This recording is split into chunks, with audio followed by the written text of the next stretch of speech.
67 लाख लोगों की जाने गई विश्व में 2022 में डायबिटीज के चलते।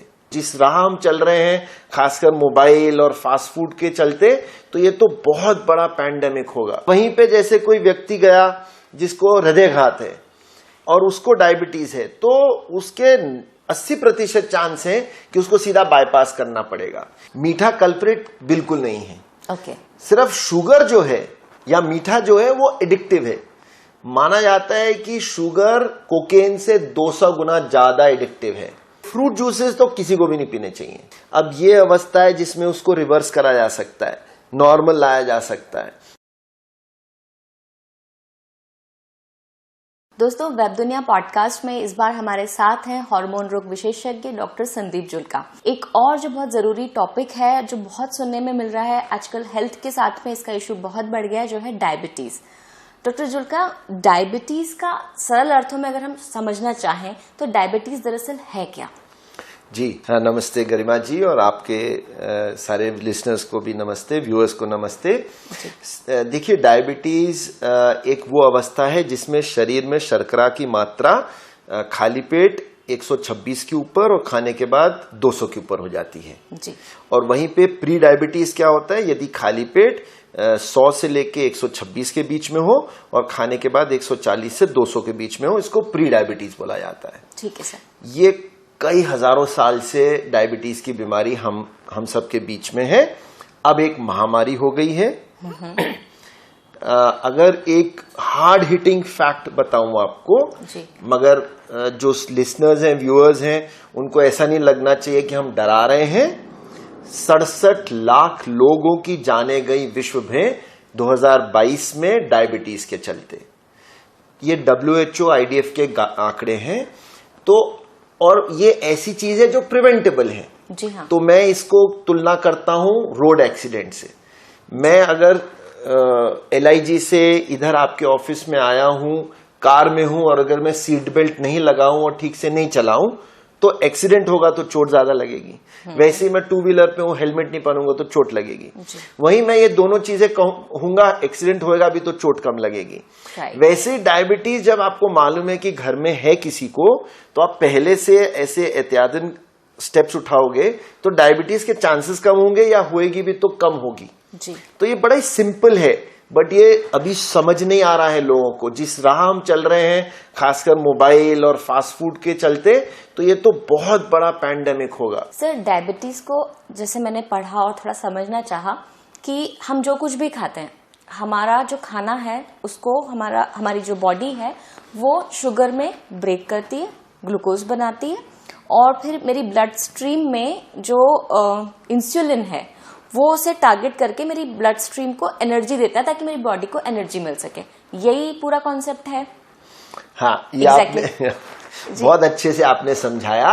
और ये कॉन्सेप्ट इतना इम्पोर्टेंट है कि जब मैं डायबिटीज बताऊंगा तो आपको समझ आ जाएगा और आपके व्यूअर्स को समझ आ जाएगा। अब डायबिटीज वो अवस्था है, सामान्यतः 3 प्रकार की डायबिटीज होती है। एक होती है टाइप 1, जो बच्चों में होती है, कम उम्र में होती है, मगर इसका यह मतलब नहीं कि 50 साल में डायबिटीज टाइप 1 नहीं हो सकती, तब भी हो सकती है। 80 साल में भी टाइप 1 डायबिटीज हो सकती है।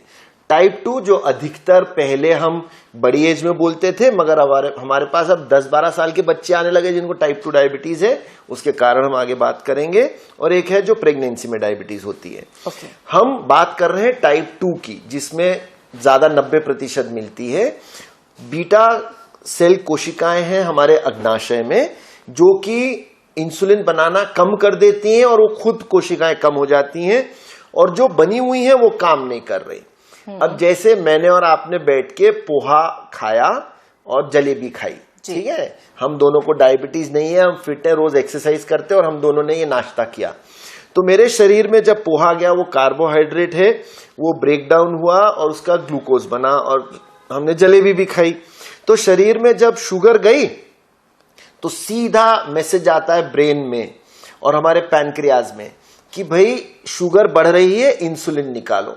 तो इंसुलिन कुछ तो बनी हुई होती है, कोशिकाओं में से निकलती है, और कुछ अतिरिक्त बनती है, और वो जहां शुगर बढ़ने लगी 120 के आसपास है, इंसुलिन उसको न्यूट्रलाइज कर देती है और सारी शुगर भेजती है कोशिकाओं के अंदर। कोशिकाओं के अंदर ये शुगर जाके एनर्जी देती है। ओके। इसलिए जब आप टेनिस खेल रहे हो, फुटबॉल खेल रहे हो, लोग केला क्यों खाते हैं, इलेक्ट्रोल पाउडर क्यों पीते हैं, ग्लूकोज पाउडर क्यों पीते हैं? क्योंकि वो इंस्टेंट एनर्जी देती है। मगर वो एनर्जी तब तक ही मिलेगी जब तक शरीर में पर्याप्त इंसुलिन है। ओके। जैसे मैं आपके पॉडकास्ट में आया और हम इधर आए और इस कमरे का दरवाजा बंद हो, लॉक हो, तो हम तो घुस नहीं पाएंगे। राइट। तो इंसुलिन वो चाबी है जिससे वो दरवाजा खुलता है, जिससे कोशिकाओं में ग्लूकोज घुसता है। जी। जब ग्लूकोज घुसेगा तभी पॉडकास्ट होगा, हम अंदर आएंगे, तभी एनर्जी होगी और वो यूटिलाइज होगा। और अगर यूटिलाइज नहीं हुआ तो हम बाहर खड़े तो ग्लूकोज बाहर है, इसलिए रक्त में घूमता रहता है ग्लूकोज। जब रक्त में ग्लूकोज घूमेगा तो कोशिकाओं में चिपकता जाता है। दिमाग में चिपकेगा तो लकवा, आंख में चिपक गया तो रेटिना गया, हृदय में चिपक गया तो हृदयघात। जी। ठीक है, किडनी में गया तो किडनी फेलियर, जी। नसें गई, जी। नपुंसकता, बहुत सी चीजें होती हैं। तो उस शर्करा को नॉर्मल करना हमारा मुख्य लक्षण होता है डायबिटीज में, जी। जो उद्देश्य होता है। राइट सर, डायबिटीज को साइलेंट किलर बोला जाता है। जी। और ऐसा भी होता है कि किसी भी बीमारी के लिए आप हॉस्पिटल जाते हैं तो पहले पेशेंट से पूछा जाता है या टेस्ट किया जाता है कि आपको डायबिटीज तो नहीं है। जी। इसका क्या कारण है, ये इतना एसोसिएटेड क्यों है? जी, अब जैसे मैंने बताया कि जहां जहां खून गया वहां वहां शर्करा गई, एक्स्ट्रा ग्लूकोज गया, तो खून कहाँ कहाँ गया? सभी जगह, सब गया। अब मान लो आप एक छोटे से आप किचन में काम कर रहे हो और एक उंगली में कट लग गया और आप इसी कट के साथ हॉस्पिटल में गए और वो पूछता है क्या आप डायबिटिक हो, तो आपने बोला नहीं, तो उसको मालूम है ये आराम से भर जाएगा घाव, हीलिंग। और वहीं पे आपको डायबिटीज है और शुगर 350 है, तो जो घाव मेरा 3 दिन में भरना था वो ज्यादा समय लगेगा अगर शुगर कंट्रोल नहीं हुई तो। जी। और वहीं पे जैसे कोई व्यक्ति गया जिसको हृदयघात है और उसको डायबिटीज है, तो उसके 80% चांस है कि उसको सीधा बाईपास करना पड़ेगा, क्योंकि डायबिटीज जब हृदय की धमनियों में अटैक करती है तो कई सारी धमनियों में करती है और इतनी दूर दूर करती है कि एंजियोप्लास्टी पॉसिबल नहीं है। ओके। तो डायबिटीज तो ऐसी बीमारी है जो सर्वत्र फैल जाती है शरीर में। सर, हमारी बॉडी में हम जो भी खाते हैं उससे ग्लूकोज ही बनता है, जहां तक मेरी साधारण जानकारी है। फिर मीठा इतना ज्यादा कल्प्रिट क्यों है? जी, मीठा कल्प्रिट बिल्कुल नहीं है। ओके। सिर्फ शुगर जो है या मीठा जो है वो एडिक्टिव है। माना जाता है कि शुगर कोकेन से 200 गुना ज्यादा एडिक्टिव है। आप जब बाहर निकलेंगे, छप्पन के सामने से जाएंगे तो खुशबू आएगी, तो इट इंटाइसेस यू।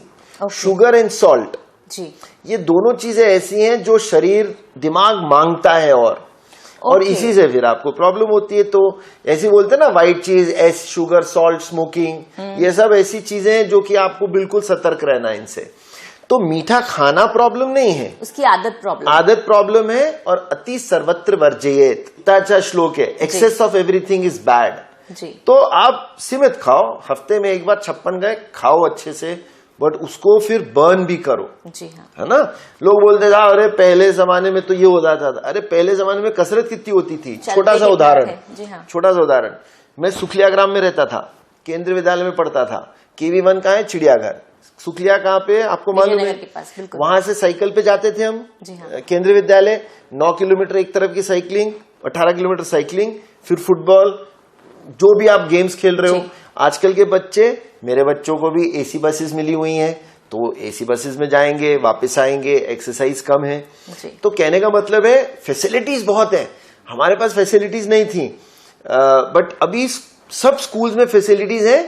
सिर्फ उन बच्चों को ये करना है कि आप निकलो, 1 घंटा रोज फिजिकल एक्टिविटी होनी चाहिए। मतलब कुल मिलाकर बॉडी में जो स्वेटिंग होती थी एक जमाने में, जो हम खेलते थे भरसक, वो बहुत जरूरी था। जरूरी है। जी। सर, एक और सवाल जो दिमाग में आता है जब हम शुगर टेस्ट की बात करते हैं, तो एक होती है फास्टिंग शुगर, एक होती है पोस्ट मील। दरअसल ये टेस्ट क्या दिखाता है? जी, फास्टिंग हो गया जो आपने सामान्यतः 12 घंटे कुछ नहीं खाया हो और फिर जांच हुई हो, उसको फास्टिंग शुगर बोलते हैं। वो आनी चाहिए लेबोरेटरी में 100 के नीचे। ग्लूकोमीटर नहीं बोल रहा, ग्लूकोमीटर सामान्यतः 18% ज्यादा पड़ता है लेबोरेटरी से, तो उसका टेस्टिंग नहीं मानते हैं। जी हाँ। मतलब डायग्नोसिस के लिए नहीं मानते। ओके। फिर आता है पहले निवाले के 2 घंटे बाद टेस्ट किया गया जो टेस्टिंग है वो आनी चाहिए 140 के नीचे, ये नॉर्मल है जी।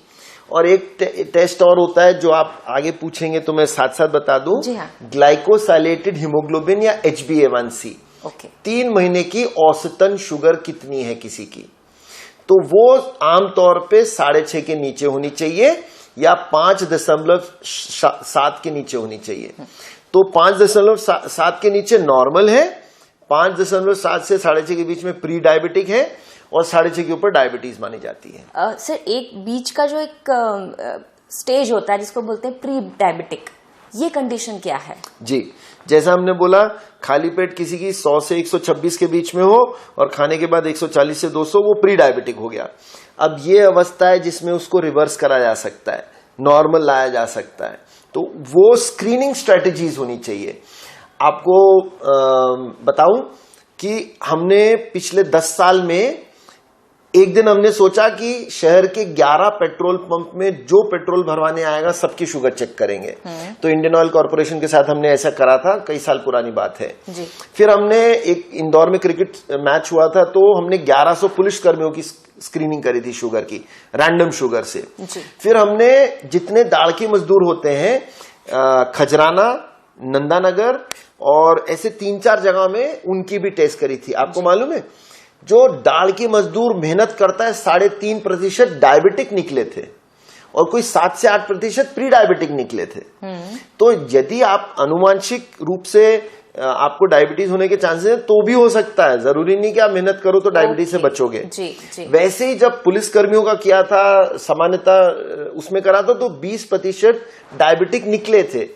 50% लोगों को पता नहीं होता कि वो डायबिटिक हैं, वो हम में से घूम रहे होंगे सब जगह। वो कैसे पता चलेगा? जब प्री एम्प्लॉयमेंट चेकअप के लिए गए, सब मेरा किसी कंपनी में हुआ, मेरे टेस्ट में पता लगा 350 शुगर निकली। तो लक्षण क्या निकलेंगे? थोड़ा सा यूरिनेशन ज्यादा हो गया, थोड़ी सी थकावट सी है, ये सब लक्षण होंगे और वो डायबिटिक। इसलिए स्क्रीनिंग स्ट्रेटेजीज होनी चाहिए। तो यदि आपके घर में किसी को डायबिटीज है, दोनों माताजी पिताजी को, तो 20 साल के बाद हर साल आपकी शुगर चेक हो जानी चाहिए। और यदि बच्चा मोटा है, वजन ज्यादा है, तो पक्का उसकी तो 10-12 साल के बाद ही आपको साल में एक बार शुगर चेक करा लेनी चाहिए जी। सर फ्रूट्स जो हैं, क्योंकि हमने खाने की बात की, तो फ्रूट्स जो है बहुत हेल्दी फूड कंसिडर किए जाते हैं, लेकिन फ्रूट जूस पीने से मना किया जाता है, इसका क्या कारण है? फ्रूट जो है उसमें पल्प है। जब पल्प गया तो आपका अब्जॉर्प्शन डिले होता है। जैसे सिंपल सी चीज है, यदि आपको पोहे खाने पसंद है तो पोहे में अगर आप अंकुरित डाल लो और नींबू निचोड़ लो तो उसकी क्षमता शुगर बढ़ाने की कम हो जाती है। तो वैसे ही आप फल खाओगे उसके रेशे के साथ तो चांसेस है शुगर बढ़ाने की क्षमता कम हो जाएगी। वही फ्रूट जूस है, हाँ डाइजेस्ट होने में टाइम। जहां शुगर आपने जूस पिया वो तो आपने रेशे सारे निकाल दिए, तो फ्रूट जूसेस तो किसी को भी नहीं पीने चाहिए। मतलब वो डायरेक्ट शुगर है? डायरेक्ट शुगर है। सर आजकल जैगरी जो है उसे चीनी का सब्स्टिट्यूट माना जाता है जी। तो पहला सवाल तो ये है कि क्या जैगरी सच में एक हेल्दी सब्स्टिट्यूट है चीनी का? बिल्कुल भी नहीं, डायबिटिक्स के लिए तो बिल्कुल भी नहीं है। तो डायबिटिक्स के लिए तो फीका ही लेना है। सामान्यतः जिसको डायबिटीज नहीं है वो चाहता है जैगरी ले ले, क्योंकि वो रिफाइंड नहीं है, वो पॉलिश नहीं है, तो वो ले ले जी। मगर इसको हम ये नहीं मान सकते कि डायबिटिक पेशेंट इसकी शुगर जैगरी की चाय पी ले और ये कर ले तो उसके लिए नॉर्मल है, बिल्कुल नहीं है। तो नॉर्मल इंसान के लिए जिसे डायबिटीज नहीं है, क्या उसके लिए ये एक हेल्दी रिप्लेसमेंट हो सकता है? हाँ बिल्कुल हो सकता है। तो मतलब जहाँ जहाँ आप चीनी का इस्तेमाल करते हैं वहाँ वहाँ आप जैगरी का करने लगे, दूध चाय, कोई प्रॉब्लम नहीं, कर सकते हैं जी। तो अल्टीमेटली क्या वो एक मतलब कहीं ना कहीं शुगर शरीर में शुगर को बढ़ने से रोकती है जैगरी? ये मैं पूछना चाहती हूँ। रोकेगी नहीं, रोकेगी बिल्कुल भी नहीं, बट सिर्फ ये है कि जो आप पॉलिश्ड शुगर ले रहे हो, refined sugar probably is not good. तो आप जैगरी ले रहे हो बिल्कुल ठीक है, क्योंकि वो एकदम रिफाइंड नहीं है तो बेटर है। बट अगेन अति सर्वत्र वर्जित। आपने सोचा उसी के में रोटी में, हम बचपन में बहुत खाते थे, देसी घी लगाया रोटी में, उसके बाद डाल के, हाँ तो वो सब बहुत ज्यादा खाओगे तो फिर हमने तो क्योंकि एक्सरसाइज करते थे तो ठीक हो गया, बट अभी आजकल के बच्चे अगर ये बहुत ज्यादा खाएंगे तो प्रॉब्लम आएगी। हम लाइफस्टाइल की बात कर रहे हैं। आपने डायबिटीज का एक कारण बताया कि अगर आप मेहनत करते हैं और फिर भी अगर आपके पेरेंट्स में या वंशानुगत है तो आपको डायबिटीज हो सकता है। और क्या कारण हो सकते हैं वंशानुगत को अगर छोड़ दिया जाए, जिसकी वजह से मैं आज अपनी लाइफस्टाइल में क्या गलतियां कर रही हूँ जिसकी वजह से मुझे आगे चल के डायबिटीज हो सकता है? पहला मुख्य कारण तनाव। तो तनाव से हम जब भी मेरे पास, और इतने सारे लोग तनाव में हैं कि जब दूसरे की पीड़ा देखता हूं अपनी पीड़ा भूल जाता हूं। मैं किसी तरह से तनाव में हूं जब मेरे पास रोज, और हमारा जो क्योंकि एंडोक्रिनोलॉजी बहुत ज्यादा नहीं है तो मेरे पास सागर से, हरदा से, दूर दूर से पेशेंट्स आते हैं। तो जब अपनी पीड़ा सुनाते हैं तो मेरे को लगता है कि दुनिया में गम है कि मेरा गम कितना कम है। तो मैं उनको एक ही चीज बोलता हूँ कि चिंता ऐसी डाकनी काटी करेजा खाए, वैद्य बेचारा क्या करे कहाँ तक दवा खिलाए। सही बात। तो तनाव कम करना आपका खुद का दायित्व है। कुछ भी कारण हो तो आप जो हम बहुत रेजिलिएंट कैरेक्टर्स हैं, हमारे में है क्षमता, तो वो पहचानने वाली बात है। जैसे हनुमान जी को बताया था ना कि वो आप सागर पार कर सकते हो, तो वैसी है। आप अपने आप को समझाओगे तो आप ठीक रहोगे। तो तनाव मुख्य कारण है, चाहे वो बच्चों में है, अडल्ट्स में है। फिर दूसरा कारण होता है इन्फेक्शन। किसी भी इन्फेक्शन में अंदर जो कोई भी छुपी हुई बीमारी बाहर आ सकती है और डायबिटीज उसमें से एक कारण है। कुछ दवाइयां, स्टीरॉइड्स, कोविड में आपने देखा, कोरोना में काल में कितना स्टीरॉइड दिया गया। कुछ जगह स्टीरॉइड देना अनिवार्य था क्योंकि लंग्स बचा रहा था वो। और कितने लोग डायबिटीज हुए उसमें, और कुछ की डायबिटीज ठीक हो गई जब स्टीरॉइड विड्रॉ करा, कुछ की नहीं हुई। तो स्टीरॉइड, कुछ दवाइयां ऐसी हैं जो होती हैं जो कि डायबिटीज करती हैं। सर, वजन कम करने पर भी बहुत जोर रहता है आजकल। वेट जो है वो कंट्रोल रहना चाहिए, इसका क्या कारण है? देखिए, वेट जो होता है होती है चर्बी। जी हाँ। चर्बी में सेल्स होती है, कोशिकाएं होती है, एडिपोसाइट्स। एडिपोसाइट्स क्या करती हैं? इंसुलिन को निकलने से रोकती हैं, इंसुलिन रेजिस्टेंस करती हैं। जितना वजन कम उतने कोशिकाएं चर्बी वाली कम, उतना फायदा। और खासकर सेंट्रल ओबेसिटी, बीच के भाग की ओबेसिटी कम हो, और वहीं भारतीय लोग जो है मात खा जाते हैं। सेंट्रल ओबेसिटी हम लोगों में ज्यादा है, इसलिए डायबिटीज हम में ज्यादा है। इसलिए हम में डायबिटीज 10 साल पहले हो जाती है बनिस्बत पाश्चात्य देशों में। हम लोगों में हार्ट अटैक 10 साल पहले हो जाता है बनिस्बत पाश्चात्य देशों से। तो हिंदुस्तान को तो वैसे एक जैसे ऐसे हम किसी को डराने की भाषा नहीं बोल रहे, बट ये टिकिंग टाइम बॉम्ब है। तो इसको अगर हमने नहीं संभाला तो प्रॉब्लम होगी। एक चीज और, हम रहते थे सुकलिया ग्राम में। हमारा घर के बाद कुछ नहीं था, जंगल था। 84-85 की बात बता रहा हूँ। अब हमारे घर के आगे 3 कॉलोनीज 5 कॉलोनीज और आ गई। वहां एक बहुत बड़ा बस अड्डा आ रहा है, फिर उसके आगे सुपर कॉरिडोर आ गया, उसके आगे 4-5 कॉलोनीज और आ गई। तो जितने भी हमारे घर के आगे खेत थे उसमें आ गए कंस्ट्रक्शन, तो एफ्लुएंस बढ़ गया। जो किसान थे उन्होंने अपने खेत बेच के बड़ी बड़ी वो बन गए, उनके पास बड़ी बड़ी गाड़ियां आ गई। तो जो किसान मेहनत करता था अब वो मेहनत नहीं कर रहा है, वो मेहनत करवा रहा है। तो मैं पूछता हूँ आप क्या कर रहे हो? बोले हम किसानी करते हो। क्या करते हो? किसानी, खेती में काम करवाते हैं। तो अब वो भी हो गए मोटे। तो जो अर्बनाइजेशन है वो तो डायबिटीज बढ़ाएगी। तो चाहे आप कहीं भी हो, आपको कसरत करना अनिवार्य है। जी सर, आपने पहले एक स्ट्रेस की बात कही थी जी। एक है स्लीप पैटर्न जी। आप कितना सोते हैं और क्वालिटी क्या है आपकी स्लीप की, ये कितना मैटर करती है? देखिए, एक तो होता है जैसे आपने बोला quality of sleep, quantity of sleep जी। तो अब एक फौजी है जो जम्मू कश्मीर में तैनात है, उसको मुख्यतः ज्यादा से ज्यादा समानतः 3-4 घंटे से ज्यादा नींद नहीं मिलती होगी, और ऐसे उसको 3 साल निकालने हैं। हो सकता है वो 3 घंटे में इतनी अच्छी नींद ले लेता हो जो हम लोग 8 घंटे में नहीं लेते हो, क्योंकि हम रील्स देख रहे हैं, ये देख रहे हैं, वो देख रहे हैं। तो क्वालिटी ऑफ स्लीप इंपॉर्टेंट है। क्वांटिटी हम मान के चले 6 से 7 घंटे पर्याप्त रहेगी। क्वालिटी अच्छी होनी चाहिए कि आप जब सोए तो आप सुबह नींद खुली और आप तंदुरुस्त और फ्रेश उठे, तो वो क्वालिटी ऑफ नींद इंपॉर्टेंट है। इसी में जुड़ा हुआ एक सवाल है ऑब्स्ट्रक्टिव स्लीप एपनिया, जिसमें कि खराटे आते हैं, बहुत मोटा व्यक्ति हो, मोटी गर्दन हो, खराटे लेते लेते सांस रुकता हो, वो खतरनाक बीमारी हो सकती है। उसमें एरिथमिया होता है, तो वो बहुत कॉमन कंडीशन है। यूजुअली स्पाउस पहचान लेगा, अगर हस्बैंड खराटे लेता है वाइफ बोल देगी, वाइफ ले रहे तो हस्बैंड को समझ आ जाएगा।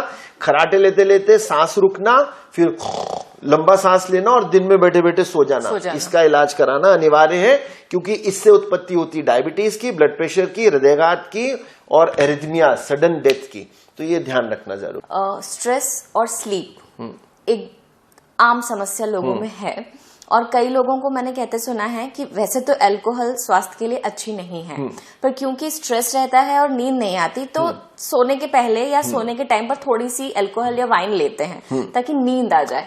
ये सही है? देखिए, अल्कोहल लिमिटेड क्वांटिटी में लेना बुरा नहीं है, ना ही WHO उसको मना करता है जी। एक निर्धारित क्वांटिटी में ले सकते हैं। मैं क्या सजेशन देता हूं अपने पेशेंट्स को, मैं बोलता हूं उससे दूर रहो। तो अल्कोहल लिमिटेड या दूर रहो, स्मोकिंग, स्मोकलेस टोबैको तो लेना ही नहीं चाहिए। 80 लाख लोग लास्ट ईयर सिर्फ टोबैको से गए, और पैसिव स्मोकिंग से 13 लाख लोग गए। मतलब मैं स्मोक कर रहा हूं, आप मेरे पास बैठे हो, तो आपके चांसेस भी उतने ही हो गए। तो स्मोकिंग, स्मोकलेस टोबैको तो बिल्कुल मना है। मैं अल्कोहल लेता हूं और मुझे नींद अच्छी आती है, हो सकता है कुछ लोग रिलैक्स्ड हो सकता है वही लोग अगर आंख बंद करके कुछ अच्छी चीजें सोचे तो उनको वैसी नींद आ जाए। तो इट इज नॉट एसेंशियल कि alcohol is responsible for that, it is just the fact कि वो बैठे हैं और उसको ले रहे हैं और वो रिलैक्स्ड हैं, तो it is getting benefit. Alcohol का अलग से कोई बेनिफिट नहीं है। कुछ रिपोर्ट्स बोलती हैं कि रेड वाइन लेने से फायदा है कार्डियक उसमें, तो उसमें हम बहुत ज्यादा ना जाएं, क्योंकि उससे ज्यादा फायदा हो जाएगा यदि आप कसरत करो और प्राणायाम करो, तो आपको ज्यादा फायदा होगा। जी ओके सर, क्योंकि अभी हम त्योहारों के सीजन में मिले हैं और भारतीय परिवारों में त्योहार हो, शादियां हो, मिठाई के बिना बात बनती नहीं है जी। अब क्योंकि मिठाई बनती है और खाना है जी, तो मुझे बताइए, अगर मिठाई खाना है तो सही समय क्या होता है दिन का मीठा खाने जी का? जी जी तो हिंदुस्तान में तो मिठाई जो है वो पार्ट एंड पार्सल है। राइट। सही समय क्या है? तो ऐसा कोई सही समय नहीं है। डायबिटिक्स को तो वैसे ही नहीं खाना है। कुछ हद तक शुगर फ्री मिठाई बोलते हैं या शुगर फ्री आइसक्रीम बोलते हैं, वो भी लिमिटेड क्वांटिटी में लगना, यदि वाकई में शुगर फ्री, क्योंकि उसमें फैट तो गया, फैट कौन सा अच्छा है, तो वो भी ठीक नहीं है। सही समय तो कुछ भी हो सकता है, ब्रेकफास्ट, लंच, डिनर हो सकता है। शर्त यह है कि आप लिमिटेड खाओ और कसरत करो जी। बस। एक सीधा सवाल मैं आपसे पूछती हूँ, मान लीजिए जैसे मुझे पता है कि शुगर के बहुत सारे नुकसान मुझे समझ में आ गए, मैं शुगर छोड़ना चाहती हूँ। वन फाइन डे में अचानक से अगर चीनी खाना छोड़ दूं, क्या ये सही है? बहुत सही है। और उसके जो कई दिनों तक जो इफेक्ट्स आते हैं, हेडेक होता है या नौशिया फील होता है, उससे निपटने के लिए क्या किया जाए, या वो नॉर्मल है, वो होगा कुछ दिनों तक? मैं सच बताऊं तो एक छोटी सी कहानी ऐसी है गांधी जी के लिए। तो एक व्यक्ति आया गांधी जी के पास कि गांधी जी आप बताओ, आप तो इतना सेल्फ कंट्रोल है कि मैं शुगर छोड़ना चाहता हूं। तो बोले 7 दिन बाद वापस आओ। तो और 7 दिन बाद गए तो गांधी जी आपने 7 दिन बाद क्यों? बोले 7 दिन मैंने शुगर नहीं खाई। तो मैं खुद पे कुछ समय से प्रयास कर रहा हूं, अब तो कुछ साल हो गए, जिसमें कि मैं चाय वगैरह में चीनी नहीं लेता हूं। पहले तो लेता था, तो नहीं लेता हूं, मगर ऐसा नहीं कि मिठाई आएगी तो मैं खाता नहीं हूं, खाता हूं। तो मुझे तो कुछ भी नहीं हुआ। मैंने अभी आपके बाहर कॉफी पी तो मैंने फीकी कॉफी पी, है ना, तो कुछ होता नहीं है, क्योंकि हमारा जो कार्ब्स, जैसे आपने अभी खुद ही बोला था, जो हम खा रहे, it is ultimately getting converted to sugar. Brain को पर्याप्त मात्रा में सिग्नल्स मिलते हैं कि शरीर में अच्छा खासा शुगर का या कार्बोहाइड्रेट लोड है। ऑल राइट जी। सर, हमारे घरों में दाल, चावल, सब्जी, रोटी, ये फुल कोर्स मील माना जाता रहा है। पिछले कुछ समय से डायबिटीज में भी चावल हटाने की बात की जाती है और गेहूं हटाने की बात की जाती है, क्या ये सही है? जब आप कार्बोहाइड्रेट्स कम करते हो जी, तो डेफिनेटली लोड कम बढ़ेगा आपके पैनक्रियाज पे, तो आपको उसके ऑल्टरनेटिव्स ढूंढने पड़ेंगे। जी। जैसे भाई मेरे पास आए व्यक्ति में चावल तो मेरे को बहुत पसंद है, तो मैं बोलता हूँ पुलाव बना लो। ओके। जब आप, जैसे हमने बात की थी कि आप अगर जूस वर्सेस फ्रूट पूरा की बात तो करें, वैसे ही पुलाव में अगर आपने सब्जियां डाल दी तो उसकी शुगर बनाने की क्षमता कम हो जाएगी। तो पुलाव हफ्ते में 2 बार खा सकते हो, कोई प्रॉब्लम नहीं है। तो पूरी तरह मनाही तो है नहीं जी। कोई साउथ इंडियन परिवार है तो क्या प्रॉब्लम है, ले सकते हो जी। माड़ निकाल के बनाओ तो स्टार्च निकल जाती, वो बेटर है जी। फिर मल्टीग्रेन रोटी खा लो अगर आप प्लेन उसकी खा रहे हो, तो ऑप्शंस होनी चाहिए जी। बिल्कुल हटाना तो बिल्कुल ऐसा जरूरी नहीं होता है। हेल्दी डाइट जो बैलेंस्ड मील लेना जरूरी है, और बिल्कुल हटाने से अच्छा है अगर हम थोड़ा सा वर्कआउट बढ़ा दें। यस। तो कहीं ना कहीं वो काउंटर हो जाएगा।